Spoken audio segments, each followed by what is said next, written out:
abatandukanye equipe ya Liverpool yoyo hura n'ama equipe kwa Gakomeye nka Real Madrid, Inter de Milan, Atletico de Madrid, hura Olympique Marseille, Frankfurt, Galatasaray. Ino equipe Liverpool yoyo ko mwaka uheze twabonye ije mu migwi yabaye ya kabiri mu Bwongereza nako muri no format. Ino equipe Liverpool tutako twisa kuyibona mu migwi 8 nkuko yabikoze mu mwaka uheze canke nico gihe cyo kubona equipe Liverpool vyanka kwiwe n'ama equipe twako Gakomeye cyangwa ubwari namwe muravuga ngo Liverpool ntabwo iza kubigorwa n'ama equipe bwikora hura bwana Houston. Equipe ya Liverpool mwaka uheze yarakinye itwara ndavuga Premier League igira amahirwe cyane gutwara Premier League yongereraza no muri UEFA Champions League irabikora umunani ya mbere yasohotse ari umugwi wa mbere muri UEFA Champions League. Ivyo byose nivyo byatumye tubona ko Liverpool ikomeye cyane, ariko je Liverpool nivyo yaragize amahirwe yo gutsinda, ariko sinigeze mbona Liverpool ikomeye neza cyane, ikomeye cyane gusumba Liverpool y'uno mwaka. Burya Liverpool y'uno mwaka irakomeye kuko Liverpool y'uno mwaka uheze narabona yuko yego nivyikira kintu vyayo, ariko nkabona nkaho mengo umukino mwiza n'amahirwe amahirwe ni babaye menshi gusumba umukino. Kuranyumva nabonye Liverpool igendera tsinda 2-3 kombora nawe yatsinda 4 ukumva ati ba Mohamed Salah n'abakinyi beza ku buryo umva ko Liverpool ifise Mohamed Salah atakibazo na kimwe yo bifise. Ego Mohamed Salah yarikoze ivyo muri Premier League arabikora, ariko je sinigeze nshimishwa sinigeze nkomvekwa cyane n'umugwa Liverpool nkubona ko ari umugukomeye cyane ku mugabane buraya gusumba Liverpool y'uno mwaka. Niko ndabona Liverpool y'uno mwaka niko ndabona mbona ko ari ya Liverpool uretse no gutsinda gusa, ahubwo itsinda yana convince yakoretse ati twebwe twakinye ibitsindo twaronse byaba bitsindo twadukwiriye kandi twari tunabimerita cyane gusumba n'abadversaire twako turahura nabo. Liverpool hano hambere novuga ati nagiye kwibona ko ari ya Liverpool novuga ati kiraduhenda. Ego ifise amahirwe menshi cyane ko ronka intsinzi gusumba ivyikira kina mu kibuga bamarukiro Liverpool yawe na Real Madrid. Ego nivyo Liverpool yatsinze itsinda 2-0, ariko ndavye Real Madrid yakiye gihe Liverpool yafise umwanya yafise n'ubushobozi bwo gushobora gutsinda ibisindo biga kuri 5 mu Real Madrid bivanye n'ubushobozi cyangwa uburemere Liverpool bayiha. Imagine ubwambe nambe yahuye na Real Madrid y'umubiye bibi cyane. Ikigeretswe ko cyongera ihura na Real Madrid itagira Vinicius Junior. Ico gihe nyine umego Real Madrid ntiyari ifise ndetse ntiyari ifise ndegabasha umego ntiyari ifise umukinyi Federico Valverde yari buze nk'abakinyi bagera kuri 3 bakomeye cyane beza ubona ko bafatira uri n'umugwa Real Madrid. Ariko Liverpool iraza urabona ko nibitsindo 2 yabironse kubwo nyene kumva yo novuga ati yamahirwe nyene uri kurumva yamahirwe yatwengeye n'umugwa byatsinzwe wanashaka ibitsindo kuri gorokino witwa Alexis McAllister wotera 52 witwa Kodiga kupaza gutsinda ikitsindo kuri 36 mu gihe witwa novuga ngo vyabitsindishije kuri 2 kubusa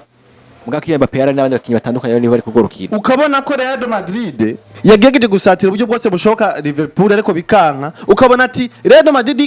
ikaza kugira umukinyi nka Vinicius Junior Liverpool ntiyari kwava amahoro. Arivyo vyatumye rero mbona ko Liverpool kuza gutsindwa na Paris Saint-Germain. Nivyo Liverpool yaratsinze Paris Saint-Germain muri Parc des Princes mu Faransa, ariko ukabona yuko Liverpool amahirwe niyo yayitwengera Liverpool kwako Paris Saint-Germain yarasatire mu buryo bwose bushoka Liverpool, ariko no munyezamo Liverpool aza kuyibera ibamba vyanka ko igitsindo cinjira uno Arsene Becker. Ariko ukabona yuko Paris Saint-Germain yakinya urukino gwiza yasatire cyane Liverpool ariyo yakoze vyiza cyane gusumba no mu gwa Liverpool. Baragaruka baza mu Bwongereza Liverpool iza itsindirwa imuhira no mu gwa Paris Saint-Germain burya babatsinze mu gibitsindo biga kuri 2 hariya nimba nihenze bona Patrick baranga sinibuka neza ngo baranganije Paris Saint-Germain yatsinze Liverpool. Yatsinze Liverpool numvise match ya Real Madrid niyo yabakuyemo uri kumva. Ukabona ko mu nkino zose zigera kuri 2 rego Liverpool yatwengewe n'amahirwe iza gutsinda Paris Saint-Germain ukino gware, ariko ukabona ko Paris Saint-Germain yerekanye urukino gwiza yakinye neza yari yafashe Liverpool, ariko Paris Saint-Germain yabuze amahirwe gushobora kunyiganza urusenga uri kuranyuma. Arivyo vyatumye kandi n'urukino rwo gusubiriza Liverpool n'ukuri ntigeze inaboneka kandi ni muhira ntigeze inaboneka na gato biza kurangira Paris Saint-Germain kwemo no mugwa Liverpool. Ivyo rero vyanyeretse yuko Liverpool wabaye wamugwa amahirwe cyane kuronka igitsindo gusumba wamugukina neza cyane mu kibuga gusumba undi wose. Ariko muri no mwaka mbona Liverpool ifise amahirwe kuronka bya bitsindo kandi Liverpool ari nziza cyane no kuri tapi vert. Liverpool n'ukuri no mwaka barakina neza baratsinda ukabona ko Liverpool urekanye n'amahirwe yashoboye kuba agaragara kuri Liverpool kugira nk'ico gitsindo n'ubundi yakinyena neza yakwiriye yamerita intsinzi Liverpool no mwaka rero ifite abakinyi beza cyane naho yabuze uwitwa Luis Diaz ariko Luis Diaz gushika ko no witwa Diego Jota havye mwakire mu bwami bwayo ariko w'Imana ifite abakinyi beza yasinyishije no mukiyavuye muri Bayer Leverkusen ndavuga uno Florian Wirtz izanya Hugo Ekitike uriko urumva abo bose n'abakinyi ubona yuko bari mu kibuga kwa Liverpool n'abakinyi batanga ibiharo vyiza n'abakinyi bakina vyiza rero muri rusange ndavuga Liverpool je ndayiha amahirwe menshi kandi yo gusubira kwisanga mu migwi 8 ya mbere n'umugande wa Buraya ivyo nivyo bintu rero nuwo mugwa mbere wonyene kwanza kumbure novuga ati nemeranya nawo ko utegeza kwisanga muri 8 ya mbere ntakekeranye guhura na Madrid kwa Inter de Milan nayo twego tuyavuga ko umwaka weze cyangwa umunyakishika kuri ibiri equipe Liverpool na ko equipe Inter de Milan imaze kuri finale irahura na equipe ya Real de Madrid ira equipe Inter de Milan ira equipe ya Atletico Madrid irahura na equipe Olympique Marseille PSV Eindhoven bireza ko vyoroha bwana Patrick yuko tumva ngo equipe ya Liverpool ishobora kuba ijya mu migwi 8 ya mbere ihura na Real Madrid nayo tubona ko yubatse yazaye bakibatandukanye yazanye ba Franco zana mayire matandukanye uno musiraza kuba vyoroha ko tukumva equipe ya Liverpool za kuba yisanga mu migwi 8 mu gihe ifite n'amashampiyona kuri atanu umugonyere mbona ngaha mu migwi yose izohura na Liverpool wogora umugwa Liverpool uwo mugwa Real Madrid naho nyine amahirwe ya Liverpool nizo kwakira Real Madrid je Liverpool jewe ngico kintu ngo mugwanyene wonyene wa mbere ntakeka nahayengeshanya ko utazoshobora kuba mu migwi 8 ya mbere utegeza kuyisanga ni kubibona bwana Patrick nawe yusura avuga ati ngo itegerezwa kuzoba mu migwi 8 we nani kubona kipe Liverpool uravye inkino zine izokinirira iwabo ugahura na Real Madrid bakina kipe ya Arsenal bakina nako ugahura na Real Madrid ugahina kipe ya Atletico Madrid PSV Eindhoven ugacukina na kipe Garapa yitwa ndavuga Karabak hama ushuza gusohoka ukine na equipe nova ya Atletico de Madrid PSV Eindhoven ukina equipe ya Galatasaray equipe ya Liverpool mu migwi 8 twisunze nani zobiri twisunze kwikirarondera igikombe cha Premier League cya kabiri kwikiranya twifuza kandi ko twisunze kandi uko irikirakina irondera za FA za Carabao Cup Liverpool mu migwi 8 uraza kuyibonamwo je kubganje ivyo two kwisunga byose je ndayibonamo kubera ko bafise match novuga ngo zorosha kanatsinda je nka match ya Real Madrid sinda nayishe no mu match zibiri zikomeye Liverpool ifise Champions League kubera ko reka ndakwereke Real Madrid ni equipe nziza kandi iteye ubwoba kanatsinda ni equipe itagutsinda kubera ko ubushobozi ngo kubera ko ngo bigaragara ko ubushobozi ifise ngo ari bunini kurusha ubwawe ahubwo ni equipe gutsinda gusa kubera ko nyine gutsinze kuvuga ntibiza kuyisaba ngo ikine ngo amapase ntibiza kuyisaba ngo gusatire cyane ntibiza kuyisaba ngo igire gute ngo ikoreke ko ari equipe gusumba oya iraza kugutsinda nyene bivuye nyene kwigutsinze gutyo nyene ariko ubu yari yubasizana yazanye bitwa ba Alvaro Carreras izana ba Trende izana ba Franco umwana itwara Dagiras gameze neza Kemba patinde gumatsinda ibitsindo ugerageje kuri Real Madrid abakinyira bafise Real Madrid neza ariko mu kibuga imikino Real Madrid ni shaki zanende urumva Real Madrid ni shaki mu bakinyi bose fise tugiye kwanariza tukaraba ku mpande zose no kuvuga Liverpool je mugabo Liverpool sishobora kuyiha amahirwe imbere ya Real Madrid mu gihe bataramara gusinyisha n'imiburu mu defenseur central umwe hanyuma bagasinyisha kanatsinda no musatirize nka Alexander Isaac wo murongo bagaca baronka nka Gehi simbona impamvu nimwe yotuma Arsenal Liverpool yisanga musi ya Real Madrid kubera ko ikintu ca mbere burya gikorwa na Liverpool gishobora kubafasha gutsinda mu gihe baba barose Isaac ni ikintu citwa gutsinda ukoresheje imipira yo hejuru amadiweri ayiriye kubera ko ufise Isaac uza kwizera ko gutsindira ibitsindo n'umutwe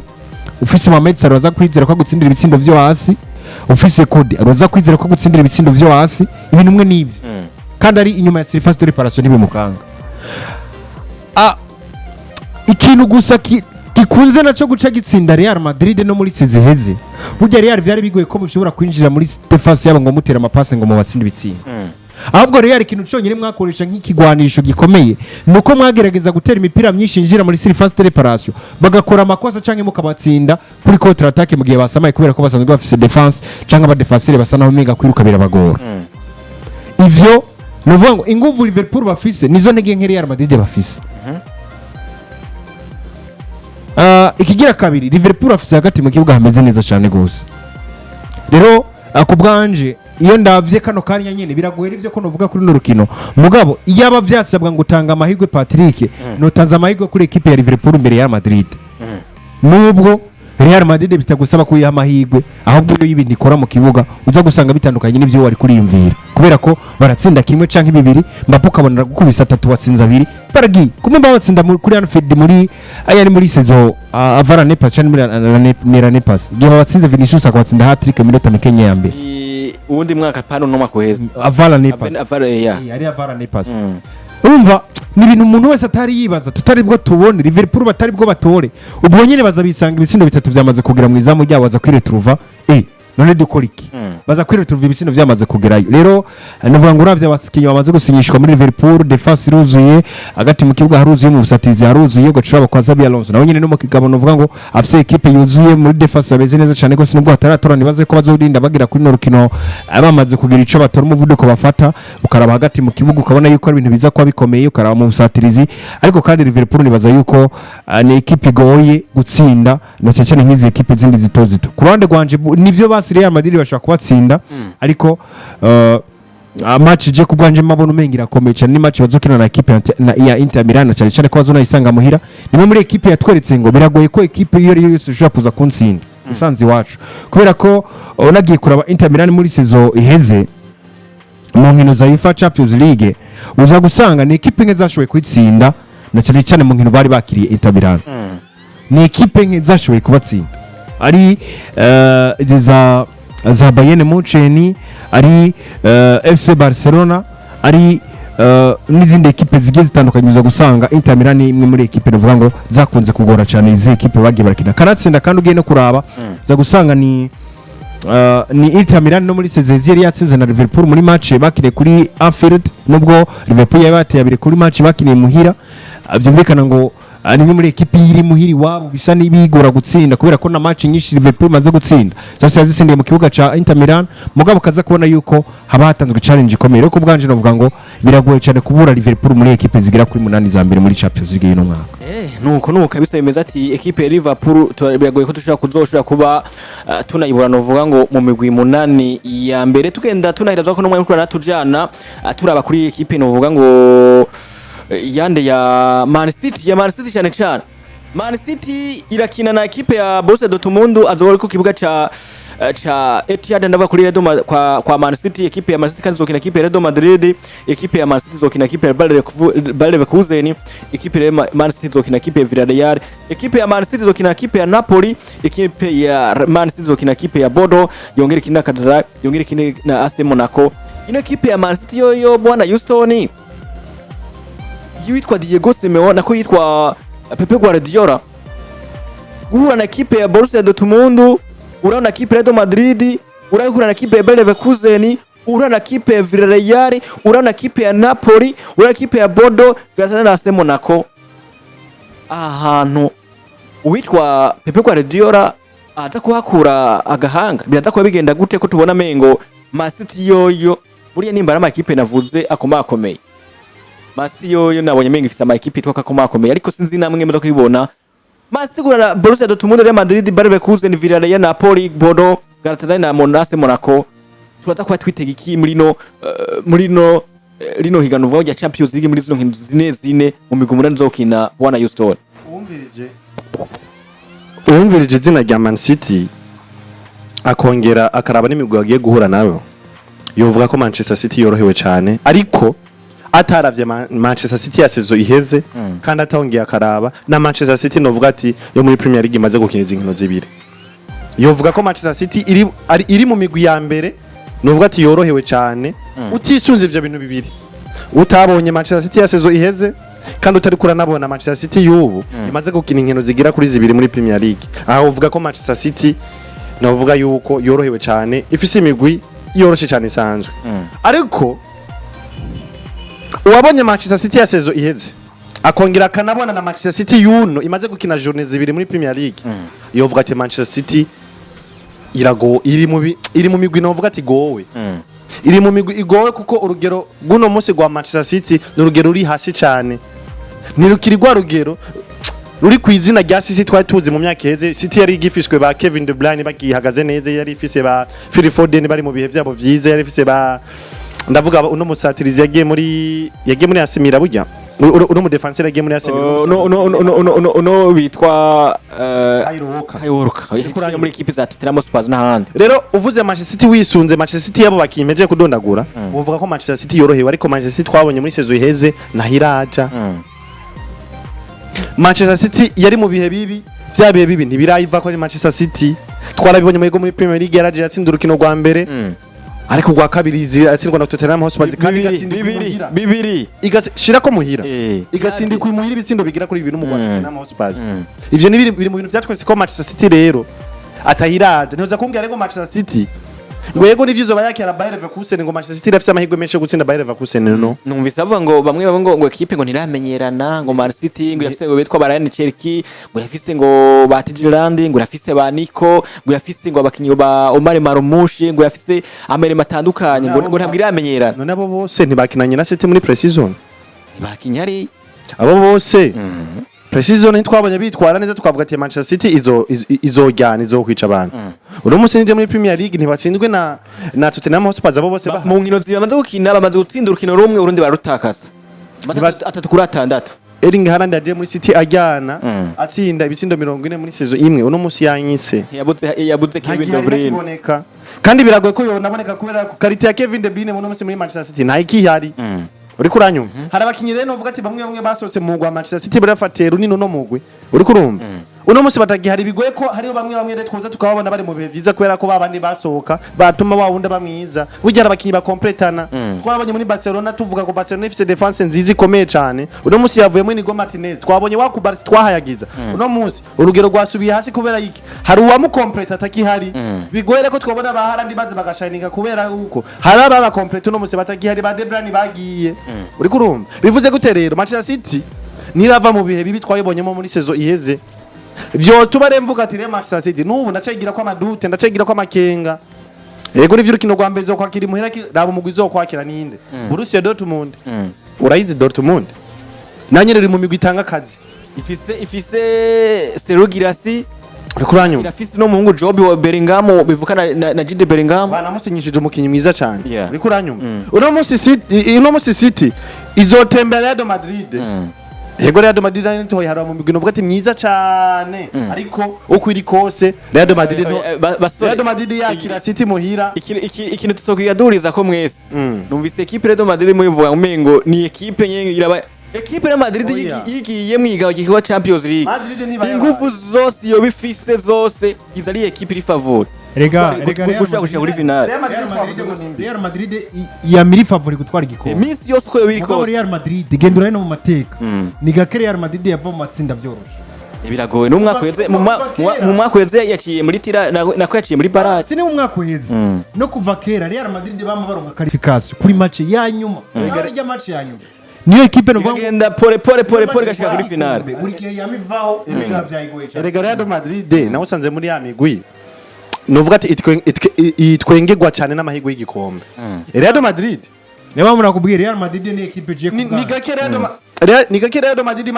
maze kuronka amahirwe yo gushika muri finale uzoyitwara igikombe gake kabaho Real Madrid je gake kabeho pe kandi wayibona ko ari mbi atabakinyi ifise bitansaba ngo ndayiha amahirwe kubera ko iyo ndavye ubukomezi bwayo nkaca nihweza ubukomezi bw'umugwi bagiye guhura nawo iyo logique ma je sinza kuvuga ibintu imagine ndabivuga logique ndabona nka par exemple nka club nka Liverpool mba ndayibona nka equipe ize kunaniza equipe ya Madrid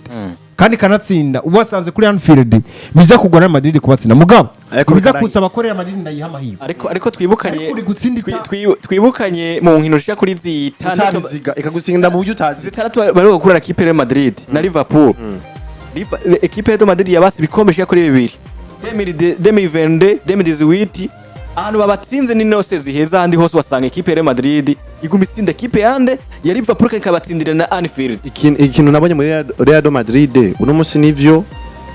ifise abakinyi beza novuga ati ubafise mu kibugo togira ubwoba nka Kylian Mbappé roti ariko Real Madrid mwohurira muri finale Davise Mbappé kagutsinda yagutsinda mwohurira muri finale Davise Vini kagutsinda gutwara igikombe nayibonye nka wa mugwi ufise amahirwe menshi cyane ya finale cyangwa ufise amahirwe cyane menshi y'ibikombe uri kuranyuma rero neko ndagaka kuri City novuga ati ugegeje kuraba imigwi igiye kubinahura nayo kutugiranya na City nyene kujya yumva atari ko wayibonye urumva ubona ko City ari umugorohewe ariko uravye City kujya wayibonye muri saison iheze ukongera ugashako na City uri kurabona muri kino gihe City novuga ati biragoye ko uyiharura ariko ifise amahirwe menshi yo kwisanga mu migwi umunani ya mbere rwose cyane ko yako City nimbi cyane kanatsinda izo yego nivyo zo kwakira Dortmund aho nta namahirwe menshi novuga ati ngo City ngo no yibicijana kwijana byo gutsinda Borussia Dortmund izotembera Real Madrid amahirwe ni menshi cyane ya City yo gutsindwa izo kwakira Bayer Leverkusen nivyo uno musi Leverkusen twoyita ko ifise bwa bushobozi cyane nkuko twayibonye ifise kuri uno mumenyereza ndavuga Xabi Alonso ariko nanjye nafise amahirwe yo gushobora gutsinda City kubera yuko idafise abakinyi beza no musi reka gusinyisha Lucas Vazquez wa Real Madrid abose n'amakinyi bashobora kuza bakongeza ingufu muri Leverkusen bigatuma bo tsinda City mbi City y'uno mwaka City novuga ati taratakaza agashusho k'umwaka uheze bahura na Villarreal no musi ifata ikibanza ca mbere muri La Liga hariya ikaba ibibitse ko ibitsindo bigera kuri 7 uri kuranyumva Villarreal nivyo twita ko mu gukomeye cyane ariko nawe nyine ushobora kuza ugatanga akazi imbere ya Manchester City kuko si mubi cyane nkuko tuvyibaza Napoli ibeyeko gusinyisha abakinyi beza hariya bafise burya Napoli ruka ko ari muri Napoli cenkera havuye ari muri Napoli Kevin De Bruyne ni hari abitwa uno muhungu yavuye muri equipe ya Man U azwi kwizina rya McTominay ni yari bafise n'umukinyi cyane Kevin De Bruyne yavuye muri City nyene uno musi imbere wanashima ni nako kajyongira kumbure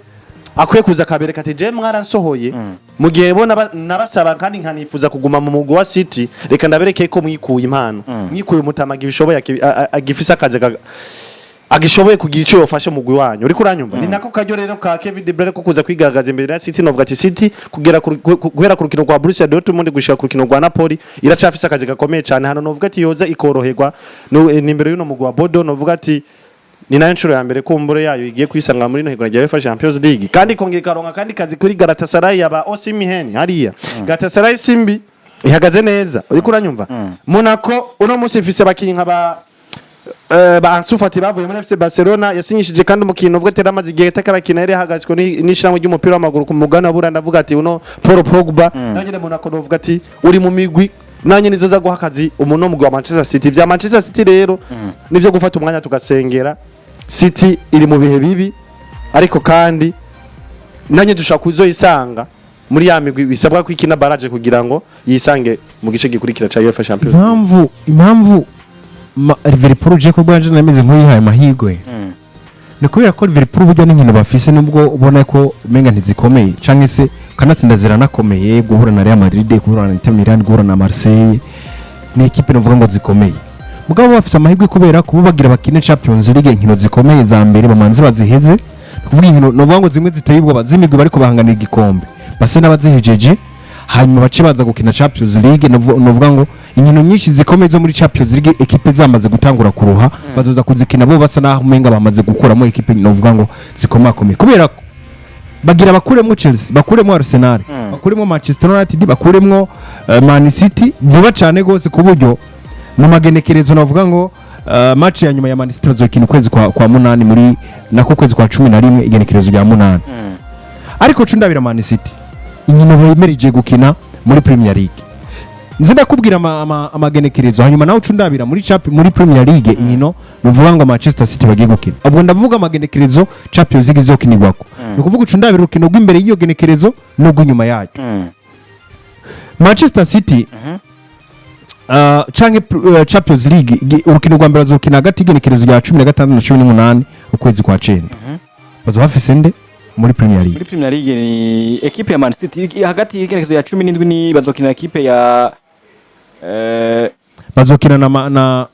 na Huddersfield Town no kuvuga muri Premier League bazoba bari kumwe na Manchester United. Adone muri captain nako muri bazokina na Manchester United muri Premier League mbere hanyuma bace bakina muri Champions League nyuma ya Borussia Dortmund muri Premier League. Yego. Barakina na equipe yitwa Manchester United. Hanyuma nyuma barakina nino equipe novuga ngo ni Bodo Grim. Oya. Ubwa mbere bazokina Manchester United. Sivyo? Era match ya mbere ubwa mbere bazokina na Manchester United. Hanyuma match igira kabiri y'inyuma bazoca bakina na club ya Arsenal. Ni kuvuga nyuma bazoca bakina na Arsenal. Hanyuma iyi ni match ya mbere. Zivikana ngo ni wahura na Real Madrid. Ni wahura na equipe nka nka Villarreal ni wahura na equipe novuga ikomeye muri Champions League uza kwisanga uri mu bibazo kubera kugira ukine na equipe novuga ngo imeze neza. Hanyuma cundabi iyindi match igira kabiri bazoca bayikina hagati igenekerezo rya 30 kwezi kwa 10 kwa 9 n'igenekerezo rya mbere kwezi kwa 10 barakina na equipe ya Burnley muri Burnley match imbere idateye ubwoba nivyo. Hanyuma inyuma amacu bakina na equipe ya Brentford azori mu kwezi kw'icumi ngaho. Ego nukuvuga ego azogenekerezo rya gatanu kwezi kw'icumi niho equipe ya Brentford izoekira equipe ya Manchester City. Sawa aho biroroshe bukebuke. Hanyuma kandi bazoca bakina urukino rugira gatatu hagati igenekerezo rya 21 na 22 kwezi kwa 10. Man City izoyikira equipe yitwa nde Everton. Ego hanyuma ikurikize equipe ya Aston Villa izoyagiye Villa Park kuri Villa Park. Hanyuma ucundabira ku munsi novuga ngo wa kane bazokina hagati igenekerezo rya kane n'irya gatanu kwezi kwa 10. Aho barakina nino equipe ya Liverpool nako kwa 11 murantunga. Barakina ni Man City ikira kina na equipe ya Liverpool Etihad Stadium. Ego hanyuma kugeza ngaho ni azori Liverpool. Ego hanyuma nyuma ya azori Bournemouth equipe ya Bournemouth ukuvuga bazova kwa Liverpool bashoje kwa Bournemouth bazohera kwa Bournemouth bavuye kwa Bournemouth baceja kwa Liverpool. Ego nukuvuga ugiye kurabaza gusanga ni equipe igowe cyane n'ibintu igiye kwisanga mu mugabo ngira ngo benshi batanguye kumva yuko harimo akantu kameze nk'akayaga gasa n'agacamwe kubera ko hari umunsi mwazo kina na match ikomeye aciye bakina na match navuga ngo imeze nk'iyoroshe bisa naho umenga hari ukuntu nyine bitora bukebuke. Novuga ngo kuri equipe ya Manchester City ikintu ca mbere kigiye kuba nk'ikibazo nuko equipe zikoma kumwe muri Premier League bazoba batarazikina nazo nyinshi kandi kanatsina nizo bazokina bazozikina ari uko novuga ngo hari bazokina nazo bariko bakina na Champions League. Ibiro ni bimwe mu bintu bishobora kubera bibi equipe ya Manchester City kubera ko inguvu nyinshi bazozigarukana muri Premier League kandi Premier League bamaze kuyitangura ubwo Man City turiko turabona match imwe bashobora kuza bakakwereka urukino ruteye ubwoba hanyuma match igira kabiri ugaca usanga Manchester City navuga ngo bakinye ibintu bitandukanye n'ivyo bari bakinye ubwa mbere kubera ko uyu munsi urashobora kubona Legenders akinye match nziza ejo ugashanga kinye mbi. Uyu munsi urashobora kubona naka kinye nziza ejo akakina bibi. Rero ku bwanje navuga ngo Manchester City ni equipe iteye amakinga cyane gose muri ino Champions League nubwo ubona yuko izohura na equipe wanashima kanatsinda zinagoye cyane gose. Ni muri equipe za gusanga igorwa canke izogorwa cyane no kurengana hano mu masinde bayi muri equipe zigira ku 8 za mbere. Duhereza kuri equipe ya Paris Saint-Germain ko ivuze mugabo